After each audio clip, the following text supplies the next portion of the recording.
أعوذ بالله من الشيطان الرجيم.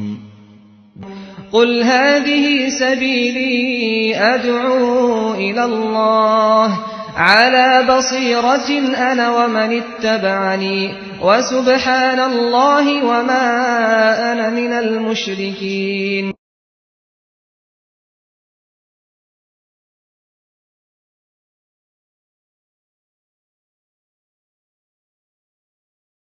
بسم الله الرحمن الرحيم. الحمد لله رب العالمين والصلاة والسلام على سيد الأنبياء والمرسلين نبينا محمد وعلى آله وصحبه أجمعين ومن تبعهم بإحسان إلى يوم الدين. ماہ مبارک جیسا کہ آپ جانتے ہیں یہ قرآن کریم کا مہینہ ہے. قرآن کریم میں اللہ تعالیٰ نے اس مبارک مہینے کا ذکر کرتے ہوئے اس کی فضیلت بتاتے ہوئے اللہ نے فرمایا شہر رمضان الذی انزل فیہ القرآن. رمضان کا مہینہ وہ مہینہ ہے جس میں قرآن کریم کو اتارا گیا. قرآن کریم آپ حضرات جانتے ہیں کہ اللہ تعالیٰ نے اس کتاب کے ذریعے امت مسلمہ کو دنیا اور آخرت میں کامیابی عطا فرمائی. ایک قوم جو بالکل تہذیب سے دور، تمدن، تہذیب، اخلاق، رہن سہن کا کیا طریقہ کچھ بھی نہیں معلوم، ایسی قوم کو اللہ تعالیٰ نے اس قرآن کے ذریعے دنیا کا لیڈر بنا دیا.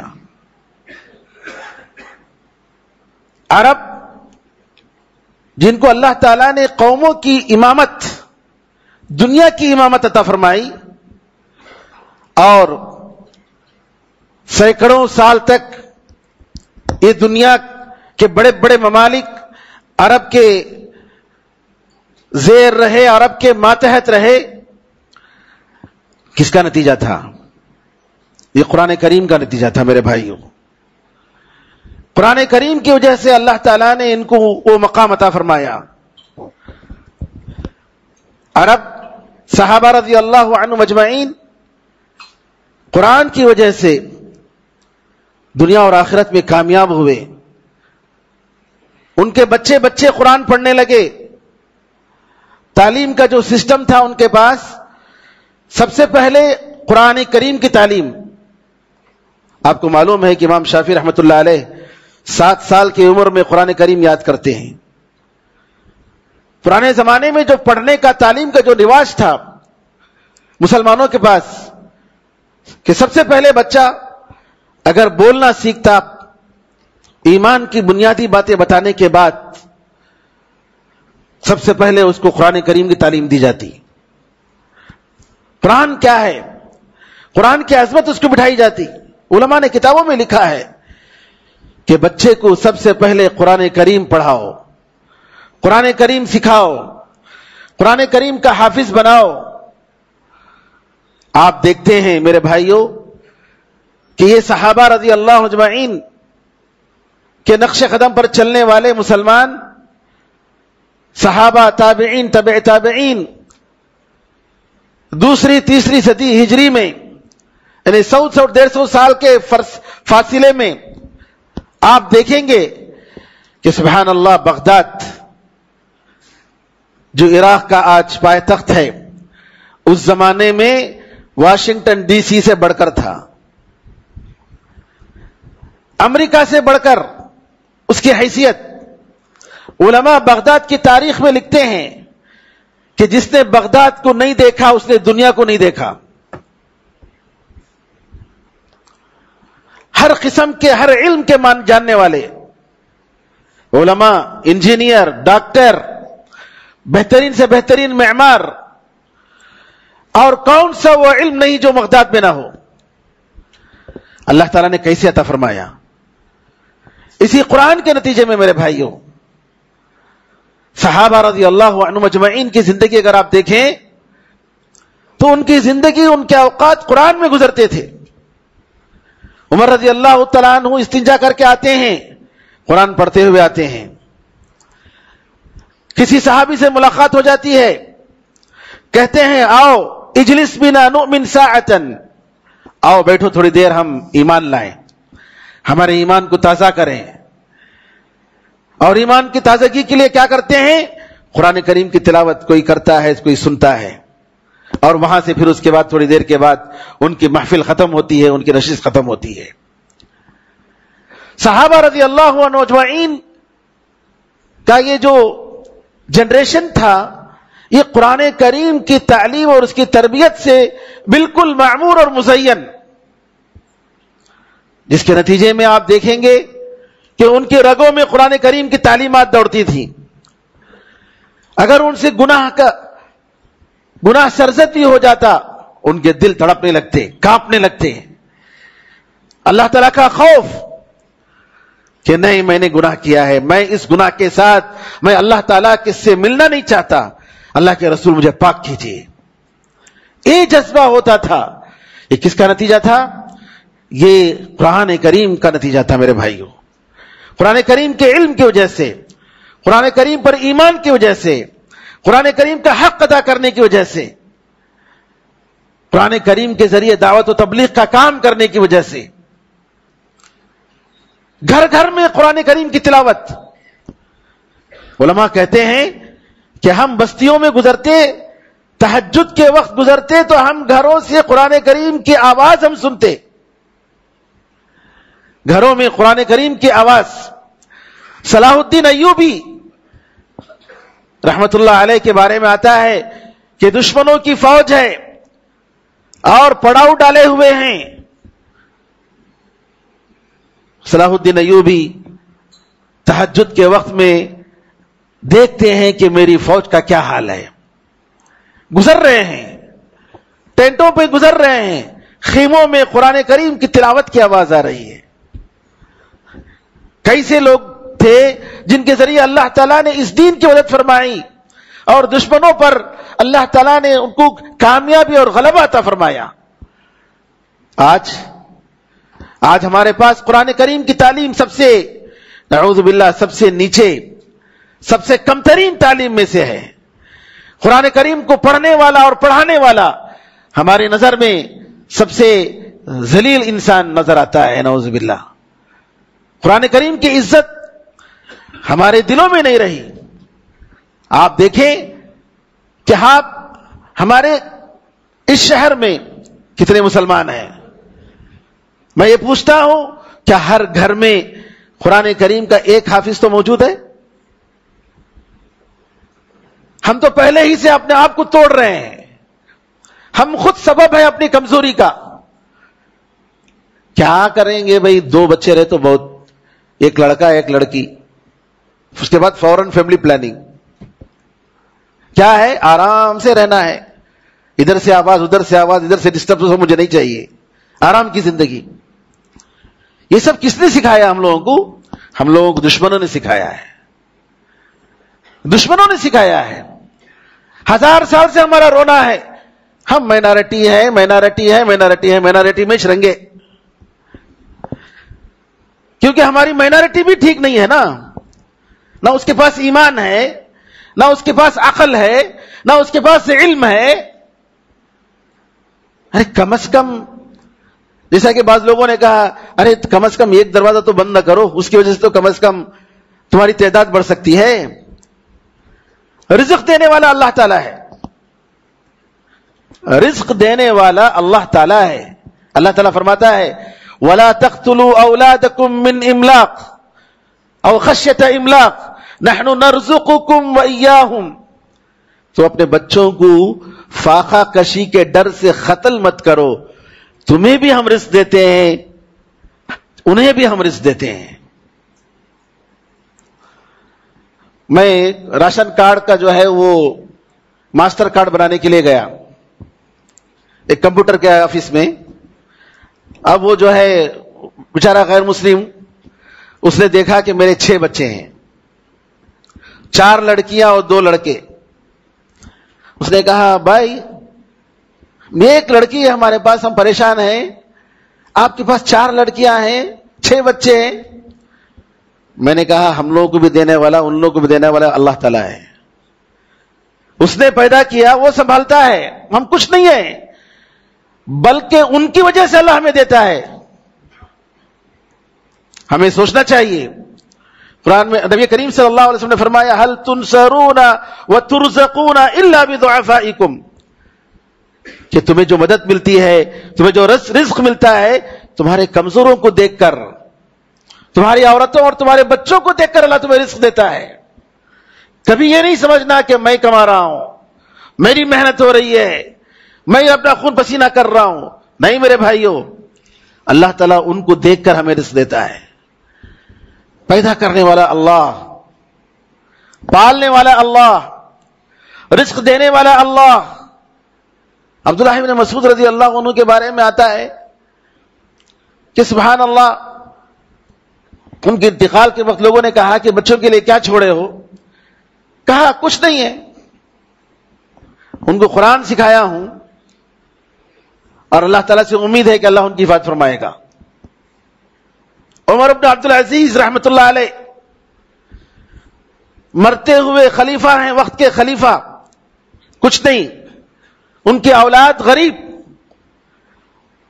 بعد میں کہتے ہیں کہ ایک دوسرا بادشاہ تھا جس نے کروڑوں کا مال چھوڑ کے مرا بچوں کے لیے، اس کے بچے بعد میں غریب بن گئے، فقیر بن گئے، لوگوں سے مانگنے لگے، ان کی زندگی ویسی گزری. جبکہ عمر بن عبدالعزیز رحمت اللہ علیہ کے بچے بڑے بڑے صاحب خیر اور صاحب مال بن گئے. میرے بزرگوں، بھائیوں، میں یہ کہنا چاہ رہا ہوں کہ کم از کم ہم آج کے اس درس سے ہم یہ سبق سیکھیں کہ ہم ہر گھر میں ایک عالم دین کو ہم پیدا کریں، ہر گھر میں، ہر خاندان میں ایک حافظ قرآن ہو. آج ہمارے مسجدوں میں اگر امام ہیں، ہمارے اسکولوں میں اگر پڑھانے والے ہیں، تو کہاں کے ہیں؟ شمال ہند، بہار اور یو پی کے ہیں، اپنے نہیں ہیں.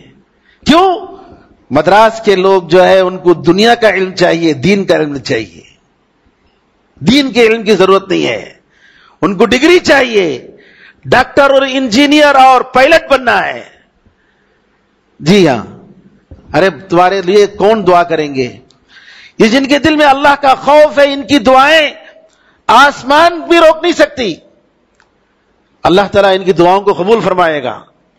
جی، ایسے لوگوں کو چھوڑ کر مرنے کے بجائے جن کے دل میں اللہ کا خوف نہیں، نماز کا اہتمام نہیں، دین کا کوئی خیال نہیں، اس سے بہتر یہ ہے کہ آدمی، اس کے بچے جیسے بھی رہیں، اللہ تعالیٰ کا خوف ان کے دل میں رہے. ان کی دعائیں اگر ہوں تو اللہ تعالیٰ ان کی دعاؤں کو قبول کرے. میرے بھائیوں، یہ کوئی معمولی بات نہیں ہے. میں اشارے کنایوں میں بول رہا ہوں. ہمارے آج کے حالات جو خطرناک اور کٹھن مرحلے میں پہنچ رہے ہیں، اور آپ کو معلوم نہیں آنے والے دن اس سے بھی خراب ہونے والے ہیں. اللہ تعالیٰ ہم سب کی حفاظت فرمائے. ضرورت ہے اس بات کی کہ ہم ہوش کے ناخن لیں. ضرورت ہے اس بات کی کہ ہم اس کلام پاک کے ذریعے، ہم قرآن کریم کے ذریعے ہم دوبارہ اپنا وہ مقام اللہ کے پاس پیدا کریں، تاکہ اللہ تعالیٰ کی مدد ہمیں ملے. میرے بھائیوں، قرآن کے بغیر ہم کسی بھی طریقے سے ترقی نہیں کر سکتے. نبی کریم صلی اللہ علیہ وسلم نے فرمایا ان اللہ یرفع بهذا الكتاب اقواما ويضع به آخرین. بے شک اللہ تعالی اس کتاب کے ذریعے، اس قرآن کے ذریعے بعض لوگوں کے مقام کو، بعض لوگوں کو اونچا کرتا ہے اور بعض لوگوں کو نیچا کرتا ہے. علامہ اقبال نے یہی کہا تھا، وہ زمانے میں معزز تھے مسلمان ہو کر، اس زمانے میں نے صحابہ، تابعین، بڑے احترام والے، بڑی عزت والے، اللہ بڑی عزت دی اللہ تعالیٰ نے مسلمان ہو کر. وہ زمانے میں معزز تھے مسلمان ہو کر، اور ہم خار ہوئے. خار کا مطلب ذلیل ہو گئے. اور ہم خار ہوئے تارک قرآن ہو کر، قرآن کو چھوڑ کر ہم ذلیل ہو گئے. قرآن کریم وہ کتاب ہے میرے بھائیوں کہ جس کی وجہ سے دنیا اور آخرت کی کامیابی کا حصول اسی میں راز ہے. دنیا کی کسی قوم کے پاس وہ معجزہ، اللہ تعالیٰ کی کتاب محفوظ نہیں ہے. یہ ہم مسلمان ہیں، یہ ہم مومن ہیں. یہ ہم خوش قسمتی ہیں کہ اللہ تعالیٰ نے اس کتاب کو زندہ جاوید رکھا. قیامت تک یہ کتاب، اس کتاب کے ذریعے ضرور ہر فرد، ہر خاندان، ہر معاشرہ اور ہر قوم جو ہے ترقی کر سکتا ہے. ابو سعید خدری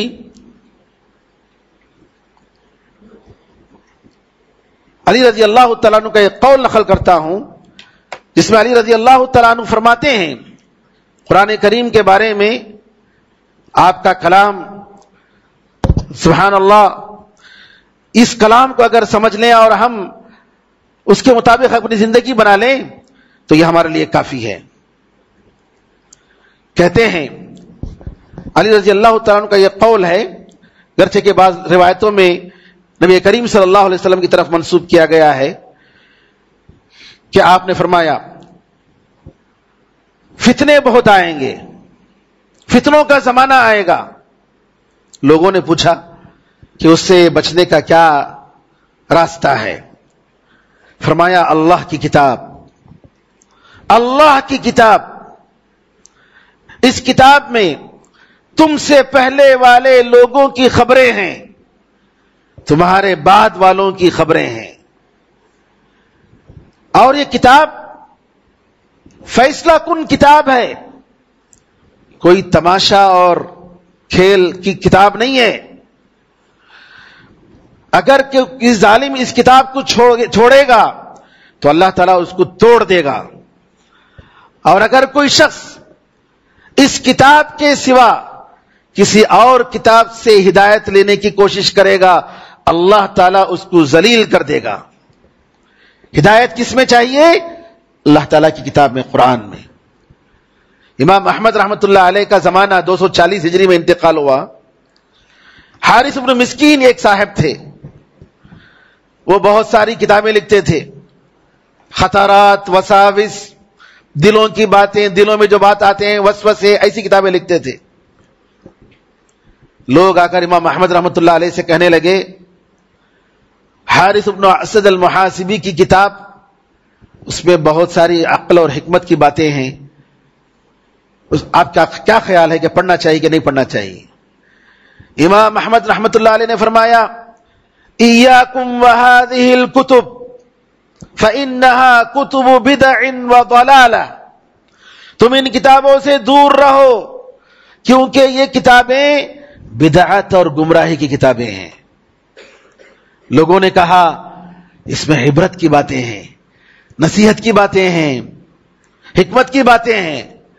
امام احمد رحمت اللہ علیہ نے فرمایا من لم يكن له في كتاب الله عبرة فليس له في هذه الكتب عبرة. جس شخص کو، جس قوم کو، جس جماعت کو اللہ تعالیٰ کی کتاب میں ہدایت نہیں، ایسے لوگوں کو ان کتابوں میں کوئی ہدایت نہیں، کوئی عبرت نہیں.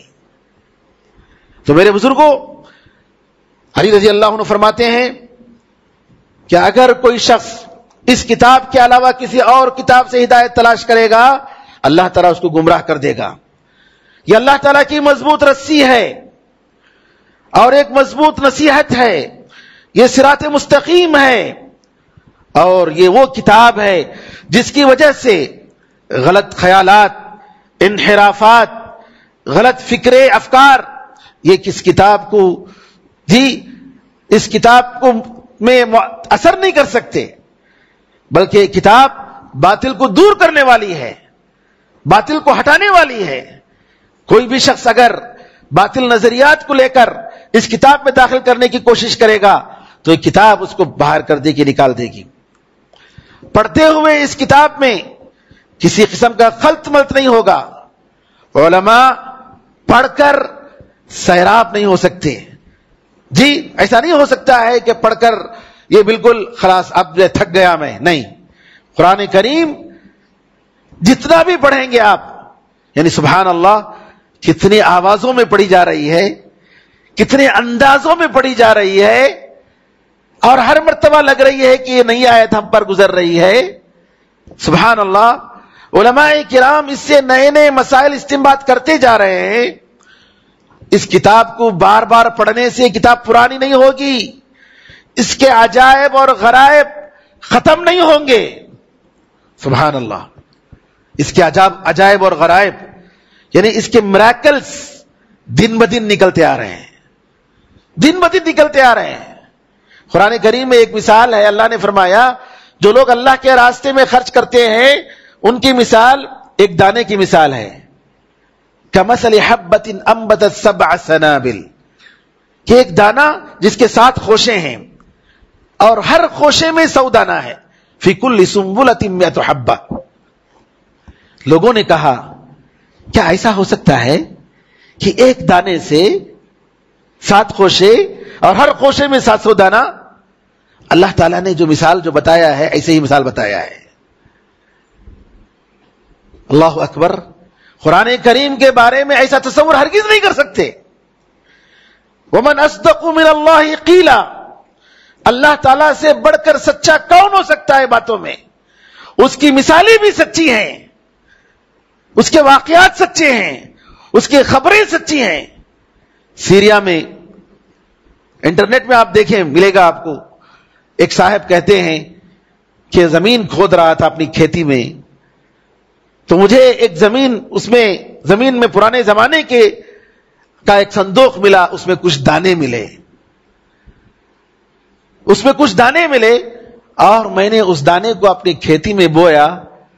تو کہتے ہیں کہ اس ایک دانے سے 7 خوشے اور ہر خوشے میں 100 دانے ملے. اللہ اکبر. کتنی چیزیں آج سائنس کی باتیں, سبحان اللہ. آپ اگر دیکھیں کتنے لوگ قرآن کریم کو پہلی مرتبہ سنتے ہیں اور سن کر قرآن کریم کے حقائق, قرآن نے یہ کہا ہے, ارے ہم لوگوں کو نہیں معلوم ہے. یہ جو سائنس تو ابھی جانتا ہے, 1400 سال پہلے کا یہ قرآن اگر یہ کہہ رہا ہے تو اللہ تعالیٰ کا کلام ہی ہو سکتا ہے, کوئی کسی اور کا نہیں ہو سکتا ہے. ایک بگ بانگ کا نظریہ کہ جو ہے آسمان اور زمین سب ایک ساتھ جڑے ہوئے تھے. اولم یر الذین کفروا ان السماوات والارض كانتا رتقا ففتقناهما. اللہ تعالیٰ قرآن میں فرماتا ہے کیا کافروں نے نہیں دیکھا, غور نہیں کیا کہ آسمان اور زمین بالکل جڑے ہوئے تھے, ہم نے ان کو الگ کر دیا. بگ بانگ کا جو نظریہ سائنس آج جو کہہ رہی ہے 1400 سال پہلے, یہ جو پانی کا سسٹم جو قرآن نے بتایا کہ جو ہے سمندر سے بھاپ نکلتا ہے, آسمان میں جاتا ہے بادل کی شکل میں, اور اللہ تعالیٰ بادل کو جہاں چاہتا ہے پھیلا کر بارش برساتا ہے. یہ ریسائکلنگ کا جو سسٹم ہے, کون صحرا میں, ڈیزرٹ میں جہاں پانی نہیں, ایک نبی کی زبان سے یہ کلام پاک اور یہ حقیقت, لوگوں نے کہا کہ ہرگز نہیں ہو سکتا ہے کہ یہ انسان کا کلام ہو, کیونکہ محمد صلی اللہ علیہ وسلم ڈیزرٹ میں تھے, صحرا میں تھے, کبھی انہوں نے سمندر کا سفر نہیں کیا. ان کو کیسے معلوم ہوا کہ یہ پانی کے بارش کی جو ہے یہ کیفیت یہ سسٹم ہے. سبحان اللہ. یہ ایک نہیں میرے بھائیوں, ہزاروں معجزات. یہ کتاب معجزات کی کتاب ہے. یہ کتاب دلوں کی بیماریوں کے لیے علاج ہے, انسانی بیماریوں کے لیے علاج ہے. افسوس ہے ہم پر کہ ہم نے اس کا حق ادا نہیں کیا, نہ ہمارا ایمان اس کے اوپر جیسا ہونا چاہیے ویسا ہے, اور نہ ہی تلاوت جو دوسرا حق ہے کہ قرآن کریم کو پڑھنے کا جو طریقہ, صحیح طریقے سے جو پڑھنا ہے. اللہ نے فرمایا کہ جن کو ہم نے کتاب دیا ہے یتلونہ حق تلاوتی, ہم انگریزی میں شاعری کرتے ہیں, بہترین سے بہترین ہم تحریریں لکھتے ہیں, بہترین سے بہترین تقریر کرتے ہیں, قرآن پڑھنا نہیں آیا. کتنے افسوس کی بات ہے, کتنے افسوس کی بات ہے.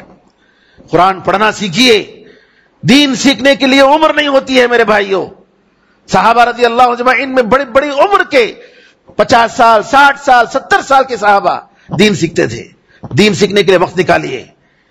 میں نے اس سے پہلے بتایا آپ کو 80 سال کی عمر میں ایک عورت حافظ قرآن, ایک عورت سعودیہ میں حافظ بنتی ہے, اور جس دن سبحان اللہ اس کو جو ہے لینا ہوتا ہے سرٹیفکیٹ, اس سے ایک دن پہلے اس کا انتقال ہو جاتا ہے. لیکن 80 سال کی عمر میں قرآن کریم کو سینے میں لے کر وہ قبر میں جاتی ہے. اس سے بہتر اور کیا چاہیے کہ انسان کے لیے. ہمیں قرآن کریم پڑھنا صحیح طریقے سے نہیں آتا ہے. جی قرآن کریم یاد کرنا, اسی طریقے سے قرآن کریم کو سمجھنا, کم از کم وہ صورتیں جو ہم بار بار پڑھتے ہیں, آخری پارہ کم از کم اس کو تو پڑھنا چاہیے. الحمدللہ ہمارے ہاں علماء کرام ہیں, دعویٰ سینٹر موجود ہے. ابھی بھی غنیمت ہے میرے بھائیوں, اس وقت سے پہلے کہ ان سینٹروں کو بند کر دیا جائے آپ کے ملک میں, اس سے وقت سے پہلے کہ مسجدوں کو بند کر دیا جائے, ایسے وقت آنے سے پہلے غنیمت جانیے, اپنے بچوں کو دین سکھائیے, اپنے بچوں کو قرآن سکھائیے, حافظ قرآن بنائیے. کم از کم اپنے بچوں میں سے کسی ایک بچے کو دین کے لیے وقف کیجیے. یہ بچہ انشاءاللہ آپ کو جنت میں لے جانے کا سبب بنے گا. قرآن کریم کے بہت سارے حقوق ہیں, وقت میرا ساتھ نہیں دیتا ہے کہ ہم پورا تفصیل سے بتائیں, لیکن میں اتنا بتاؤں گا کہ اس مسئلے میں غور و فکر کرنے کی ضرورت ہے, سنجیدگی کے ساتھ غور و فکر کرنے کی ضرورت ہے. ہمارے شیخ مولانا عبد الواحد مدنی, ان کے والد محترم چار مینار مسجد کے امام تھے. کئی برس انہوں نے زندگی وہاں گزاری, مؤذن, اور مرآباد میں لے جا کر الحمدللہ ان کو داخل کرایا, اور آج الحمدللہ یہ ہمارے اس مرکز میں, مرکز ابن قیم میں الحمدللہ خدمت دے رہے ہیں. یہ جو لڑکا جو ہمارے سامنے ہے الحمدللہ ہمارے اس حفیظ مدرسے مرکز ابن قیم میں الحمدللہ انہوں نے حفظ کیا, ابھی عمرآباد میں پڑھ رہے ہیں, اور الحمدللہ یہاں ہم ان کے پیچھے نماز پڑھ رہے ہیں. یہ دین ہے, یہ قرآن ہے, یہ علم دین ہے جو آپ کو یہاں تک لے جاتا ہے میرے بھائیوں. دنیا میں مختلف لوگ آتے ہیں جاتے ہیں, لیکن اللہ تعالیٰ اس کے دین کو پھیلانے والوں کا نام اللہ تعالیٰ محفوظ کر لیتا ہے, اس کا نام قیامت تک محفوظ رکھتا ہے. علماء کے نام جنہوں نے دین کی خدمت کی آپ جانتے ہیں, نبی کریم صلی اللہ علیہ وسلم کے زمانے سے لے کر آج تک ان کی کتابوں میں ان کے نام موجود ہیں, تحریروں میں ان کے نام موجود ہیں. یہ اللہ تعالیٰ کا کرم ہے, جیسا کہ اللہ نے فرمایا وَرَفَعْنَا لَكَ ذِكْرَكَ, اے محمد صلی اللہ علیہ وسلم ہم نے تمہارے نام کو روشن کر دیا ہے. بالکل اسی طریقے سے جو شخص نبی کریم صلی اللہ علیہ وسلم کے دین کو پھیلاتا ہے اس کا نام بھی روشن ہوتا ہے. علامہ ابن تیمیہ رحمۃ اللہ علیہ فرماتے ہیں اللہ تعالیٰ انسان کو اتنا ہی مقام دیتا ہے جتنا کوئی انسان اللہ تعالیٰ کے نام کو اونچا کرتا ہے. جتنا اللہ تعالیٰ کے نام کو اونچا کرتا ہے اتنا ہی اللہ تعالیٰ اس کا نام اس دنیا میں اور آخرت میں اونچا کرتا ہے. اللہ تعالیٰ سے دعا ہے کہ اللہ تعالیٰ ہم سب کو اہل قرآن, قرآن کو پڑھنے والے, قرآن کو سمجھنے والے, قرآن کریم کا حق ادا کرنے والے, اس پر عمل کرنے والے, اور اس کے ذریعے جنت میں جانے والوں میں اللہ تعالیٰ ہمیں بنا دے. اللہ تعالیٰ سے دعا ہے کہ اللہ تعالیٰ اس ملک میں امن و امان قائم فرمائے, معصوموں کی حفاظت فرمائے, مسلمانوں کی حفاظت فرمائے. اللہ تعالیٰ ظالموں کو برباد کرے, ظالموں کی پلاننگ میں اللہ تعالیٰ ان کو برباد کر دے, ان کی پلاننگ کو بربادی کا ذریعہ بنائے, ان کے درمیان پھوٹ ڈالے. اللہ تعالیٰ ان کو اس ملک سے برباد کر کے ان کو اس ملک سے نکالے, اور اللہ تعالیٰ انسانیت کی حفاظت فرمائے, اور اللہ تعالیٰ ہر معصوم کی حفاظت فرمائے. آمین ارحم الراحمین. الحمدللہ رب العالمین, وصلی اللہ وسلم علی نبینا محمد وعلی آلہ وصحبہ اجمعین, والحمدللہ رب العالمین.